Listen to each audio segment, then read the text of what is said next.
Nurse, what would you do if you were stuck in a building with a bunch of zombies and they wanted to eat your face?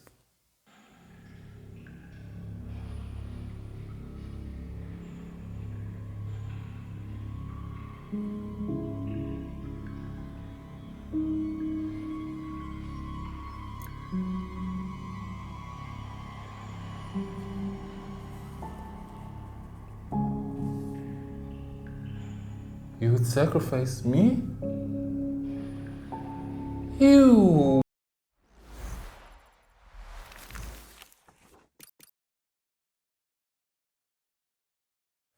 Hey guys, it's me, the gaming Dr. Mada, and today I'm going to look at one of those Korean Netflix series. Remember when those things used to be like those long, dragging, romantic series that took 20 episodes before they finally kissed, and they would only kiss for 5 seconds? Yeah, times have changed, huh?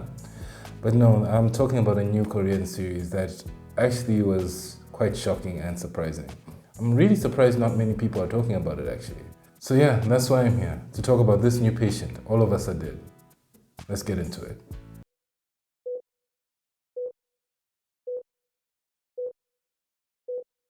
Earlier on this year, I was shown a trailer that had me surprised.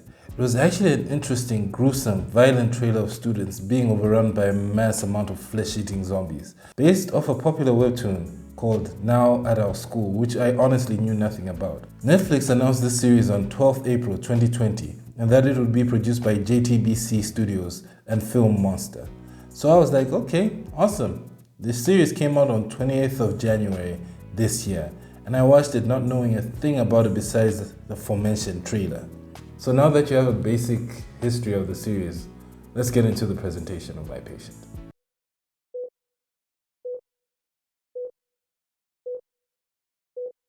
The series starts off at a school by the name of Yoshen High School in South Korea. A disgruntled science teacher, after noting his son is getting bullied a lot in school, tries to do something about it by doing some shady experiments to lab rats and eventually on people, trying to help his son become stronger. However, instead of giving people super strength, it just turns them into mindless flesh-eating zombies. One of his female students tries looking for him in his office but comes across a rat in a cage. The rat bites her, and this is ground zero for an insane zombie apocalypse. This spreads fast, and soon the zombie infection spreads throughout the school and eventually the whole city. So that's the brief synopsis of the series, with no spoilers whatsoever. Let's get into the signs and symptoms.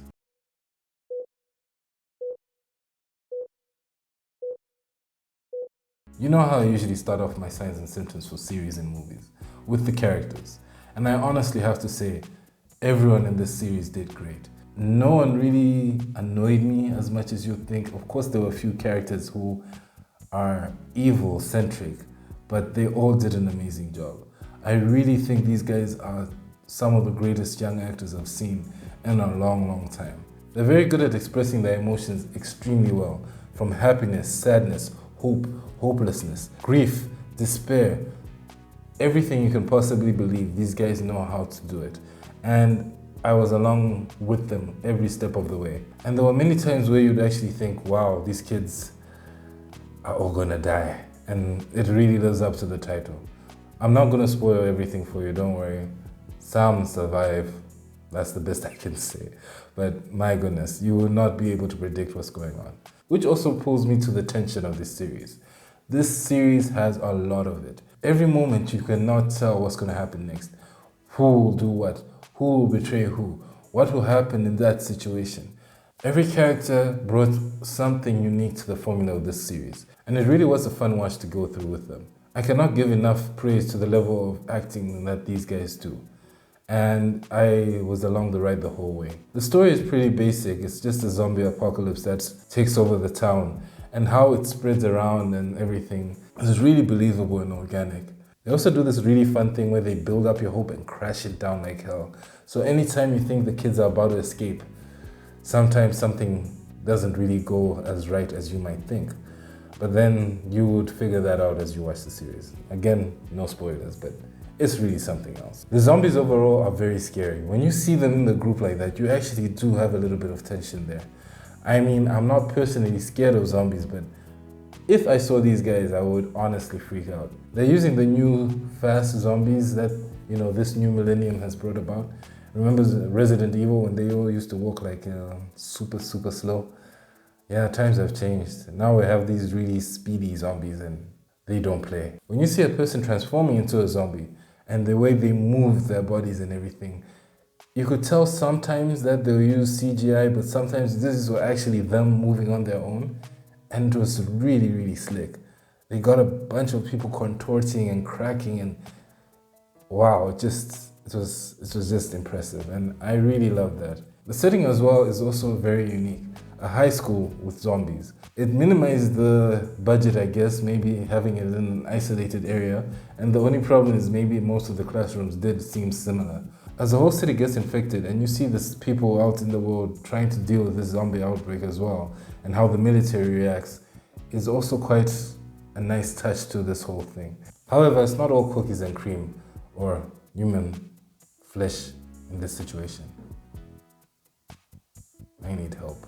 But no, there were some issues that I had with this series. Number one being that each episode felt like a long slog. I won't lie, every moment was really good and it does fly by, but there were times where it felt a little bit excessive. Like an episode usually takes about 40 to 50 minutes, maybe sometimes an hour, if I'm like guessing right, but it really felt a little bit excessive. Another thing was that there were some characters, as usual, who always do a few stupid mistakes and stupid choices, which also kind of detracted a little bit from it. But besides those things, I really had no problem with it. Every single character in this thing was fun, like I said. Everyone was good in general. There were a few annoying moments, and yeah, that's basically really much of the premise without spoiling it. But before I go too far and start getting to spoiler territory, I think I'll stop there. Let's go into my diagnosis of this patient.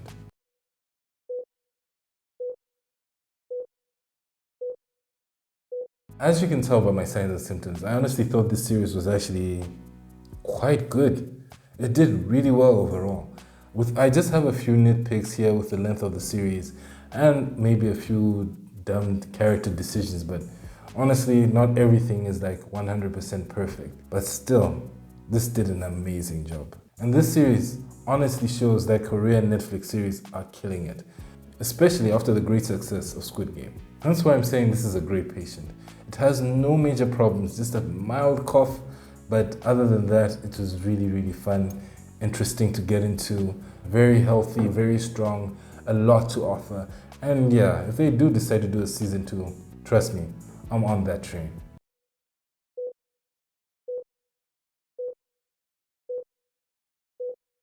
For my recommendations, I simply just want to say that maybe they could have made the episodes a little shorter.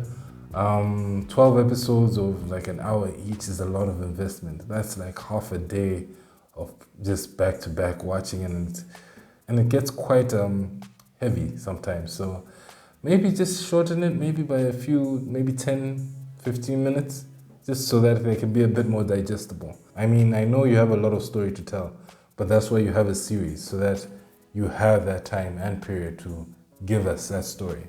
It doesn't have to be, large, heavy things. You can be small, bite-sized chunks for our minds to nicely eat and digest and, ferment over. So, yeah, that's mostly it. As for the characters, I can't really complain much. They made a few stupid mistakes, but they're only human, and I think that's the way we're supposed to look at it. But I love this series, and I really hope you guys get to watch it too. It's on Netflix, so please go ahead, give it a watch, and I'm sure it'll blow you away, just like it did me. And with that, guys, that's the end of my video. Thank you so much for joining me again on my show. I'm actually happy I managed to record a video for once. There's been persistent blackouts in Malawi right now, like every day. There was a week, like a literal week where I had 4 days back to back of no lights at night. There was one time it came after midnight and I have work in the morning, so it was impossible for me to do videos last week. So sorry again, I'm not doing it on purpose. Blame Escom or Ejenko, whichever. I don't really care, but that's the real reason. Anyway, thank you so much for joining me. You guys are awesome. Please like, share, comment, and subscribe. And please guys, really do leave a comment down there. I know you just watch and a few people like, but the comments help build out the algorithm so that more people can see my stuff. So please leave, you can say anything you want, just say something. I mean, it can be something stupid, it can be something funny, it can be anything. Just engage and help build my channel. And let me be the first Malawian to kick YouTube's butt. Anyway, I love you guys. Have a good night, and till next time, on to the next patient.